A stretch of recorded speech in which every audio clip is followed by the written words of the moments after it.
Merci, Monsieur le maire. Oui, ce vœu me permet aussi de rappeler donc une action d'ACT UP. Tout à l'heure, on a rendu hommage donc à un des fondateurs d'ACT UP à Paris, puisqu'au départ c'est né à New York. Notamment ACT UP, donc au-delà de la communauté LGBTQI, fait un énorme travail sur la réduction des risques, sur l'ensemble donc des gens concernés par les conséquences du sida, donc ça ne concerne pas que la communauté donc homosexuelle. Et notamment sur la question donc de la réduction du risque par rapport aux toxicomanes, avec une vieille association à Sud qui a un rôle très important sur la question des toxicomanes par voie intraveineuse, de faire un travail donc pour réduire la transmission donc à la fois du sida, mais aussi bien sûr l'hépatite et autres maladies transmissibles donc par les seringues.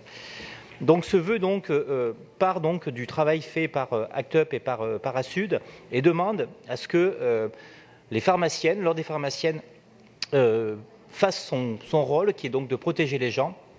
Et donc à travers ce vœu, donc, nous demandons donc de rappeler les obligations en tant qu'acteurs et actrices de la permanence des soins et que la ville donc mettre en œuvre donc les actions nécessaires à l'amélioration de l'accès de matériel d'injection, notamment en augmentant le nombre de distributeurs ainsi que l'accès aux produits de substitution, donc à la fois en extérieur et à la fois donc dans les pharmacies. Nous demandons à l'accès donc aux seringues. Merci Monsieur Glaise. Pour vous répondre, Anne Souiris. Monsieur le maire, Jérôme Glaise, oui, un pharmacien est plus un professionnel de santé qu'un commerçant, et c'est d'abord, je dirais même, un professionnel de la santé. Les pharmaciens dont la profession est réglementée par le Code de la santé publique contribuent aux soins de premier recours définis par l'article L. 1411-11 du Code de la santé publique. Je citerai la prévention, le dépistage, le diagnostic, le traitement et le suivi des patients, la dispensation et l'administration des médicaments, produits et dispositifs médicaux, ainsi que le conseil pharmaceutique. Enfin, les pharmaciens participent à la mission de service public de la permanence des soins. Aussi, il est parfaitement surprenant et dommageable de constater que d'après un testing de l'association d'autosupport des usagers de drogue, à Sud, dont vous parliez, auprès de 115 officines de pharmacie de Paris, 70% d'entre elles refuseraient de délivrer les médicaments de substitution aux opiacés prescrits par les médecins pour soigner les usagers de drogue.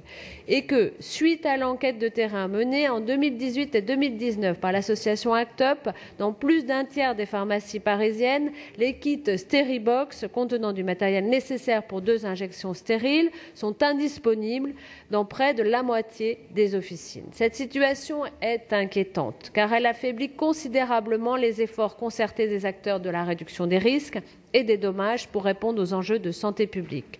Or, le rapport d'activité 2018 de l'Ordre national des pharmaciens titré « Tous pharmaciens, tous acteurs de la santé publique ». Donc, je m'engage, moi, à m'adresser, pour terminer, aux pharmaciens et à l'ordre des pharmaciens pour que cette question soit réglée, qu'ils s'adressent aux pharmacies. Je sais que ça a déjà été fait, mais je vais leur demander et organiser une rencontre pour voir comment maintenant nous pouvons vraiment passer à l'action. Je vous remercie. Je mets donc aux voix le vœu numéro 97 amendé avec les propositions de Madame Souiris. C'est ça? Oui, absolument.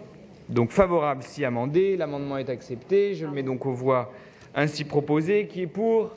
Qui est contre? Qui s'abstient? Il est adopté. Et nous passons aux vœux 98, 99 et 99 bis.